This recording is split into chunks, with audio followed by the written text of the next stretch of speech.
Pemirsa, jenazah pekerja migran Indonesia asal Buleleng, Bali yang ditemukan tewas pada malam pergantian tahun akhirnya tiba di Indonesia pada Rabu sore.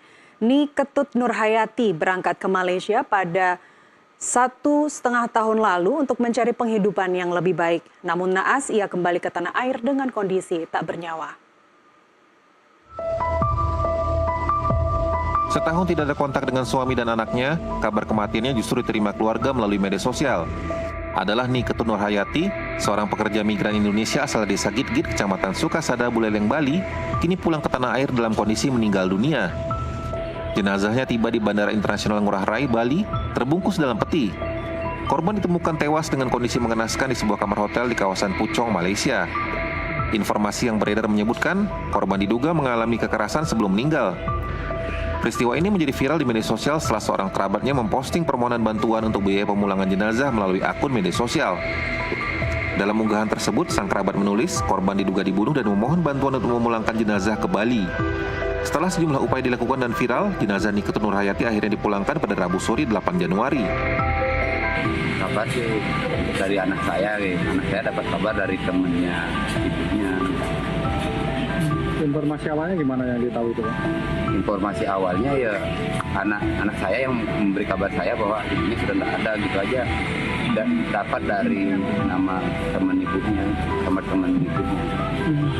Diceritakan sama temannya bahwa ibu sudah kasih tahu ke anak saya nih. Ibu sudah tidak ada karena dibunuh gitu. Tahu lagi. Kejadian ini mendapat perhatian publik termasuk masyarakat di Bali yang turut prihatin atas nasib pekerja migran Indonesia di luar negeri. Dari Badung, Bali, Wayan Hadi Kurniawan, jurnalis NTV melaporkan.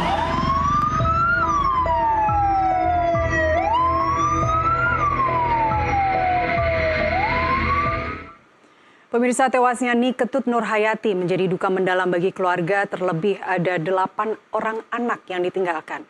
Keluarga pun meminta keadilan atas kematian Nurhayati. Seperti apa proses hukum yang akan dijalani dan akankah keluarga mendapat keadilan? Kami akan membahasnya bersama narasumber yang sudah tersambung melalui Zoom. Ada Direktur Perlindungan WNI Kementerian Luar Negeri Yuda Nugraha dan ada juga perwakilan keluarga korban Made Widyaningsih. Dan baik, keluarga akan menyusul. Saya ingin menyapa dulu Pak Yuda. Terima kasih sudah hadir, sudah bersama kami di NTV Prime. Selamat sore Mbak Nastiti. Pak Yuda, apa yang terjadi? Sampai-sampai keluarga tahu ini semua dari medsos. Ya, pertama-tama Kementerian Luar Negeri ingin menyampaikan rasa turut berduka cita kepada pihak keluarga atas meninggalnya almarhumah Ni Ketut Nurhayati. Dapat kami sampaikan bahwa KBRI Kuala Lumpur menerima informasi pertama kali kasus ini pada tanggal 7 Januari. Dan dijelaskan oleh pihak kepolisian bahwa almarhumah meninggal pada tanggal 1 Januari 2025. Jenazahnya ditemukan di sebuah hotel di wilayah Taman Mawar, Puchong, Malaysia. Dan kemudian setelah itu dilakukan proses otopsi dan berdasarkan hasil proses otopsi ditentukan bahwa penyebab kematian incise wound to the neck. Jadi ada luka sayatan di leher. Nah, segera setelah itu kemudian KBRI Kuala Lumpur berkoordinasi dengan kepolisian daerah Selangor untuk dua hal. Pertama terkait dengan proses pemulasaran jenazah dan yang kedua terkait dengan proses penegakan hukum terhadap pihak yang berlaku. Kami mendapat informasi bahwa terduga pelaku warga negara Bangladesh saat ini sudah ditahan dan KBRI Kuala Lumpur akan terus memantau proses penegakan hukumnya. Tepatnya kapan Pak Yuda KBRI baru mengetahui bahwa Ni Ketut Nurhayati sudah meninggal dunia? Tanggal 7 Januari kita terima dari pihak kepolisian. Mohon dikoreksi, tewasnya tanggal 1 Januari, kemudian KJRI baru menerima berita ini pada tanggal 7 Januari. Apa yang terjadi dalam durasi waktu yang panjang itu hampir 1 minggu? Ya, tentu dari sisi notifikasi kekonsuleran ya kita bisa mengetahui bahwa memang informasi yang kita terima itu berdasarkan Konvensi Wina 61 sudah menjadi kewajiban pihak negara setempat untuk menyampaikan informasi secara resmi kepada kedutaan asing terkait ketika ada masalah yang menimpa warganya. Namun tentunya KBRI Kuala Lumpur tidak hanya mendasarkan kepada consular notification yang disampaikan oleh otoritas yang ada di Malaysia, namun juga dari berbagai macam sumber yang ada. Namun informasi yang kami terima, KBRI baru menerima informasi tersebut pada tanggal 7 Januari. Sementara media Malaysia sudah langsung mengangkatnya pada tanggal 2 dan 3 dan ini sudah menjadi berita yang heboh di Malaysia sana. Saya ingin menyapa ada Ibu Made Widyaningsih sudah bergabung melalui Zoom. Pak Yuda, kita tahan dulu. Saya ingin menyapa dari keluarga korban. Ibu Made. Baik, Om Swastiastu. Selamat sore menjelang malam. Saya Made Widyaningsih dari Bali, perwakilan dari keluarga korban, sekaligus saya adalah kepala dusun atau klien Banjar Dinas. Baik. Yang kebetulan memang ikut dalam pendampingan keluarga korban. Baik. Apakah Anda juga, Bu Made, yang pertama kali mendengar berita ini dan kemudian berinisiatif untuk menggalang dana untuk memulangkan Ibu Niketut Nurhayati, kerabat Anda? Baik, mungkin pertama kali saya ingin mengkoreksi sedikit. Yang pertama terkait dengan identitas dari korban, sesuai dengan KTP dan pasportnya namanya adalah Nurhayati, tidak pakai Niketut. Oh, baik. Namanya hanya Nurhayati saja. Terima kasih atas koreksinya, Ibu Made. Terkait dengan berita yang kami dengar dari pihak keluarga, pertama kali kami mendapatkan berita tentang meninggalnya korban itu pada tanggal 4 Januari 2025. Kami tahu berita itu pertama kali dari media sosial. Nah, kenapa kami bisa berasumsi bahwa korban ini sudah meninggal atau kejadian perkara itu pada tanggal 31 Desember? Karena berdasarkan dari foto di media yang kami terima tertanggalkan 31 Desember 2024.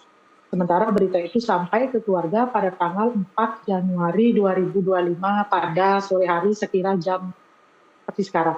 Saya potong dulu di situ, Bu Made, tanggal 31 Desember, tepatnya foto apa yang Anda lihat?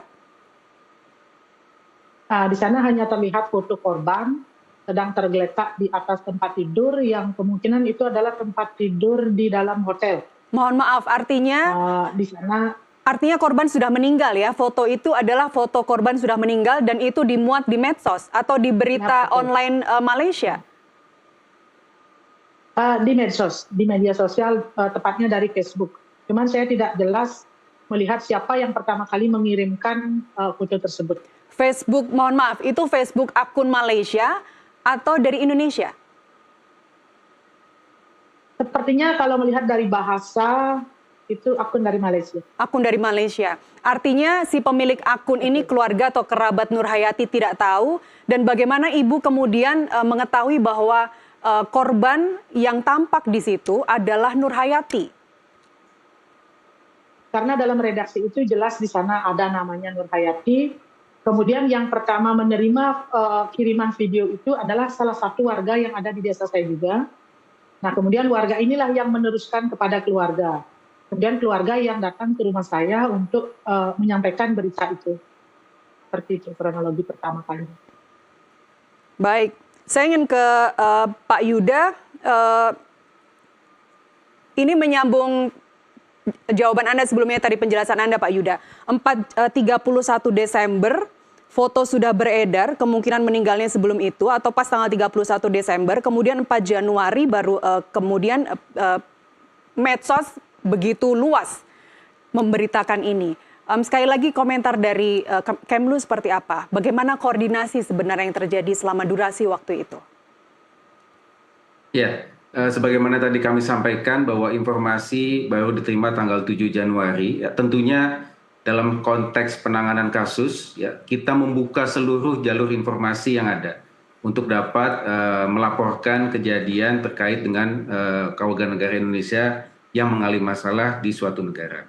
Jadi berbagai macam channel seperti tentunya laporan online, ya, kemudian hotline KBRI sudah kita buka. Namun memang informasi baru kita terima tanggal 7 Januari.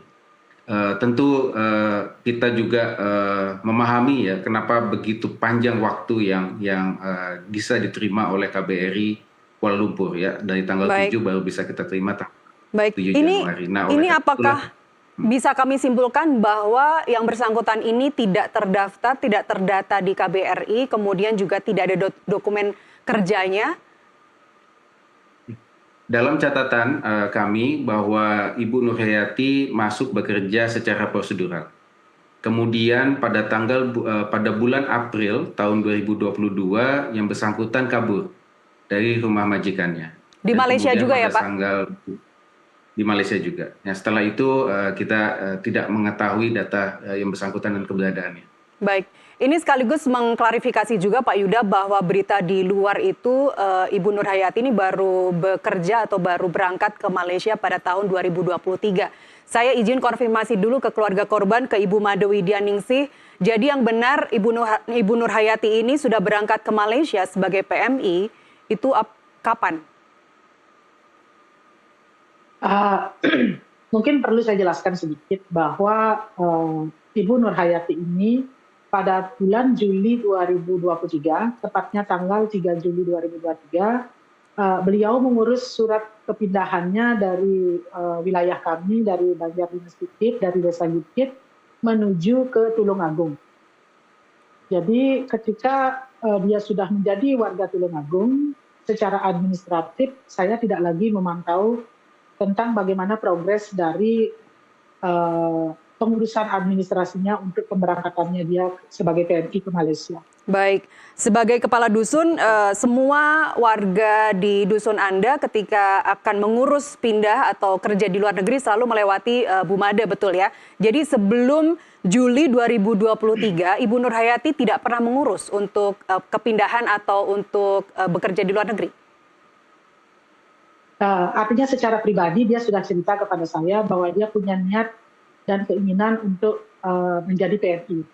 Nah, pada bulan Juli 2023 tersebut, dia mengurus surat pindahnya. Baik. Dengan alasan bahwa dia akan bekerja.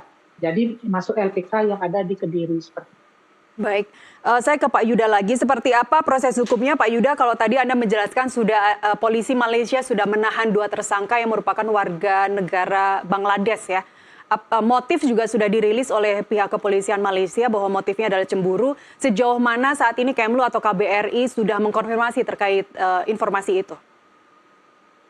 Ya, dapat kami sampaikan bahwa KBRI Kuala Lumpur telah berkoordinasi dengan kepolisian daerah wilayah Serdang, Selangor untuk menindaklanjuti proses penegakan hukum yang akan dilakukan. Hingga saat ini pihak kepolisian Malaysia masih melakukan penyelidikan. Ya, kita masih menunggu hasil penyelidikan tersebut dan kita akan terus pantau proses penegakan hukum kepada pelaku. Pemantauannya teknisnya seperti apa Pak Yuda? Ya, tentunya karena ini adalah masuk ranah kriminal, ya, kemudian pihak penuntut umum ya tentunya adalah berasal dari pihak kejaksaan yang ada di Malaysia. Nah, dalam konteks pendampingan hukum nanti pada saat proses pengadilan itu berjalan ya, kita biasanya menugaskan diplomat kita untuk melakukan pemantauan terhadap proses hukum yang ada. Baik, ada dan jaminan jika dimungkinkan, Pak? kita juga akan bisa melakukan apa yang disebut sebagai watching brief. Watching brief itu adalah kita menunjuk pengacara untuk memantau proses pengadilan yang terjadi di sana. Baik, ini sudah dilakukan atau belum? Belum, tentunya karena kan kita masih menunggu proses penyelidikan. Tadi kuncinya adalah kita tidak bisa mengintervensi. Baik. Ini tapi bahwa ada jaminan dari Kemlu, ada jaminan dari KBRI untuk terus mengawal kasus ini. Ya, itu sudah menjadi tugas Kementerian Luar Negeri dan KPU. Baik, apa yang dapat kalau memang Ibu Nur Hayati seperti tadi disampaikan oleh Bu Made Widyaningsih yang merupakan kerabatnya sejak Juli 2023 usai mengurus izin untuk bekerja di luar negeri sudah katakanlah lost contact begitu. Apakah memang dari pemerintah Indonesia tidak mengetahui Ibu Nur Hayati ini kerja di mana, kerja kepada siapa, statusnya seperti apa, gajinya sudah dibayarkan atau belum? Kalau memang bekerja sebagai PMI, seperti apa yang sudah Anda kumpulkan data-datanya Pak Yuda? Jadi dapat kami sampaikan bahwa Ibu Nur Hayati tadi kami sampaikan masuk secara prosedural ke Malaysia dan kemudian tercatat bekerja di pihak memberi kerja. Namanya sudah ada dengan inisial NWT, ya, warga Malaysia. Dan kemudian tercatat sejak 24 April 2024 Ibu Nurhayati kabur. Dan kemudian pada tanggal 3 Juli 2024 pihak majikan melaporkan pembatalan permit izin kerja dari Bu Nurhayati karena yang bersangkutan sudah kabur. Dan sejak saat itu kita sudah tidak bisa melacak di mana keberadaan Bu Nurhayati dan siapa pihak majikan selanjutnya dari Bu Nurhayati. Baik, artinya dari majikan yang pertama ini ketika dia melapor, apa yang dilakukan oleh KBRI selanjutnya? Ya, tentunya karena ini kasus abscondment ya, artinya kabur begitu saja, ya kita bisa menerima pengaduan tersebut, pelaporan tersebut, namun kita tidak memiliki akses untuk bisa menghubungi Ibu Nurhayati. Jadi kita tidak tahu apa yang terjadi dari kenapa Bu Nurhayati kabur dari majikan yang pertama. Dan nah, alasan dalam kesempatan ini tentunya, ya. Alasan kaburnya? Alasan kaburnya apakah dilaporkan juga oleh majikan yang lama, Pak? Apakah ada mungkin dugaan pidana, dugaan kekerasan? Dari informasi yang kami terima, tidak ada informasi tersebut. Hanya majikan pertama meminta pembatalan permit kerja atas nama Bu Nurhayati. Nah, jadi tentunya KBRI Kuala Lumpur dapat bergerak ketika ada pengaduan. Ya, informasi ketika ada kasus yang dihadapi oleh pekerja migran kita, kabur itu bukan masalah, bukan solusi maksudnya dalam konteks ini. Jika paspor ID semuanya masih dipegang, paspor ID semuanya tidak dipegang oleh majikan lama ya Pak Yuda? Tidak, seperti itu kami terima. Tidak. Jika kejadian seperti itu Pak Yuda, apakah pihak imigrasi tidak bisa langsung turun tangan untuk mencari keberadaan Ibu Nurhayati? Imigrasi, mohon maaf Bu Nasiti, imigrasi Indonesia atau Malaysia maksudnya? Malaysia. Tentu kalau sudah masuk ke dalam wilayah hukum di Malaysia, ya keberadaan dia sudah ada. Jadi sudah melewati pintu pelintasan imigrasi. Imigrasi itu kan hanya bisa melacak pelintasan keluar dan masuk wilayah negara.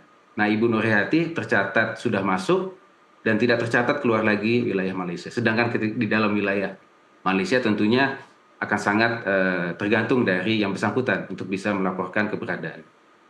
Baik, hingga pemulangan jenazah akhirnya mohon maaf kerabat mengumpulkan dana sendiri untuk dapat memulangkan jenazah. Apakah memang dari pemerintah Indonesia, mohon maaf kalau saya bilang selambat itu dalam mengurus warga negaranya sendiri?